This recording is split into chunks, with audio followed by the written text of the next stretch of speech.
Before moving on to the specific mail marketing activities, I wanted to talk a little bit about ROI, because I had mentioned that why ROI is one of my favorite metrics, and the reason is this. Here's the one math equation for the day. ROI is a ratio of income to cost, and it doesn't seem that special at the outset, but what income really means is revenue goals, and what cost really means are expense goals. So ROI has built into it not only a measure of how successful a marketing campaign has been, but it has a built-in mechanism for determining what you can consider a good ROI and what you can consider a bad ROI. Because of this, ROI can tell you how many you should send. If it's a good ROI, you should send it. If it's a bad ROI, you should not.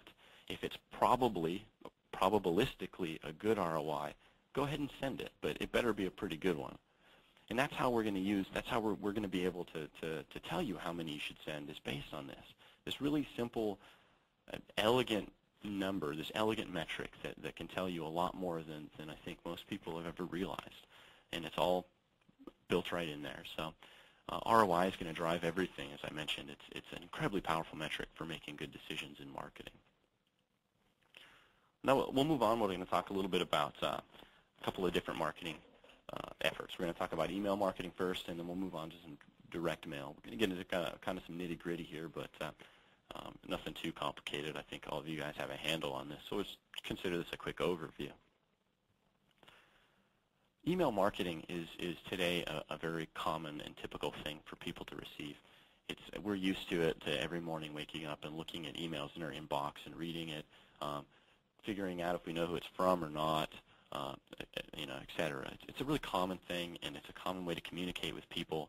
And because of that, I think that's why it's become so welcome, is we use it in our day-to-day lives. So business to customer type communications are just something that we kind of expect to come along with it. And recently, of course, we all remember a couple years ago it was a lot worse than it has been with spamming was just out of this world. But as technology increases, these things get a lot better and become more reliable.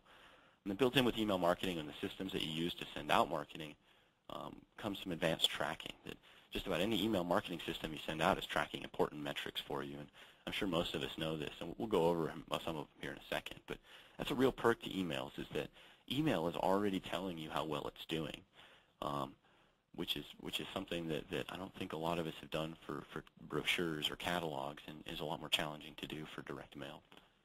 The second bit about email marketing, of course, is it's cheap, as we mentioned. It can be as cheap as a penny an email to send to people. And what that really means is that if the emails work and they're landing and they're getting people to go to your website and register, or they're getting people to call you and register, or they're creating that buzz and that viral marketing effect, that means that they do have a good ROI. The problem is it's true. There are a lot of experts out there that disagree, that seem to believe that email just doesn't work. And the problem probably isn't just with email intrinsically. The problem is actually probably in how the emails are delivered. But that's another topic. So that's an issue, though, is that ROI is of some debate for emails, and they may be working for your institution or not. But let's jump into some statistics. Every time we send out emails to a group of people, the very first thing we know is how many people we're going to send it to. So we know what the number sent is. We know how many people we're trying to reach with these emails. And that's the first thing that any email marketing system will track for you. The second bit is it will track the number that were delivered. That means they went into the inbox. For those of you who don't know, that means that it wasn't caught by a spam filter. It didn't go to junk mail. That meant that the email addresses that you had in your database were good. And I've heard a lot of people talk about this stage of the funnel as being something that's not really in control. That's something that it's kind of the way it is. And it's true, you have to allow for some not to be delivered. There's going to have to be some that you're never going to have perfect delivery, is what I'm saying. But you do have a lot of control over this, and that has to do with the content and whether or not spam filters are going to catch you or not. Are you really a genuine business, or are you appearing to be very professional? It's going to have a really big impact on the deliverability of your emails. The next metric, of course, is open. That means that people double-click on it when it went to their Outlook inbox. And this is their first way of telling you that they're interested in your message and they're interested in doing business with you. So open rates are good. They're not the end-all. They're not your customers yet, but that's definitely a good step. They opened your email. hopefully they read it. The next bit, of course, is you have links in there, and you've got your URLs, and you want to measure how many people click through. You want to see how many people are following those links to learn more about your organization. So this is the second level of interest in your email marketing, and all of this is tracked inside of your marketing, your email marketing systems. All of the good ones will give you all of this information. And last, with a little bit of web analytics, you can figure out what the conversion rates are. And the conversion rate, what we mean here is really becoming a customer. It's the action of becoming a customer, or I think some in a lot of marketing environments they call this the action. But using that, the converted in the last stage is where you're going to count out how much money you made from this effort. So at the beginning, you figure out how much you spent. You sent this many, they cost a penny a piece. At the end, you got this many people to sign up, and this is how much they gave you.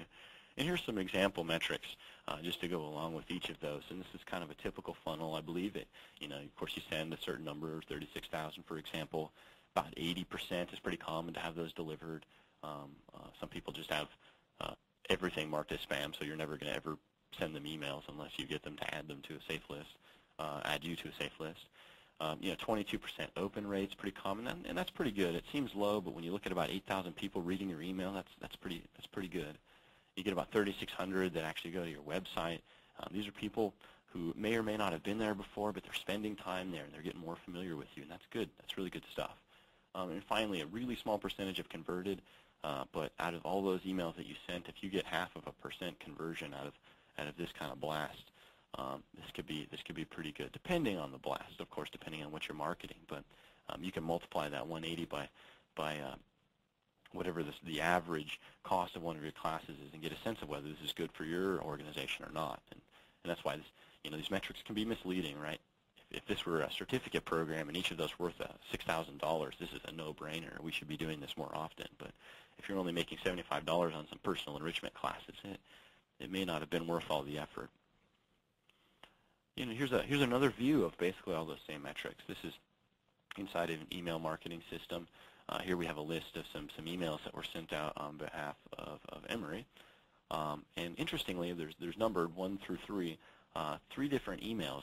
It was the same email that was sent at 3 different times. And what's interesting about how rigorously the email systems catch all this information is it really gives you a lot of flexibility that we really ought to be leveraging. And that flexibility is in simple experimentation. In this case, we sent 3 different emails, and they're all numbered. They're 1 through 3, at different times of the day. One in the afternoon, the next later that evening, and the next the following morning. And about the same number of emails were sent to each of those 3 groups. But you can see, while deliverability rates were a little bit different, you can see a pretty big difference in the open rates. Even given that in the middle category there for the evening send, the deliverability rate was pretty high, had the lowest open rate and the lowest click-through rate. You can use this to kind of help you figure out when would be a good time to send those emails to your customers, and you can even take it a step further. So some lessons we get from email marketing, and hopefully we can apply some of these to direct mail and go the other direction. But measuring lots of metrics is cool, but it's also useful in a lot of different ways because it allows us to learn how to keep making those improvements, to keep making improvements. As in the last example on the last slide, we saw it's pretty easy to figure out what time you should be sending those emails to people. It's pretty easy to figure out. You just set up 3 different blasts of the same email, just see what happens, and then stick with the good one. You can also use that same sort of concept to figure out what kind of content or what layout of the content you send to people. At 3 different blasts at the same time, send people the exact same information, but maybe laid out a little bit differently with a different picture here or there. See what the response is. See if it's different. See if you can find patterns like that. Really easy to do. If you're already email marketing, why not try it out a little bit? Why not learn something as you do it? And you can also figure out what people to send to. You can imagine 3 different mailings you're going to send to people that you categorize in 3 different ways. Maybe these are really recent customers you send to. Here's another category of not quite so recent, or here's another of really old customers that haven't been with you in 1.5 years or 2 years. And really easy just as you're doing this marketing to try and figure out where the good response is going to come from.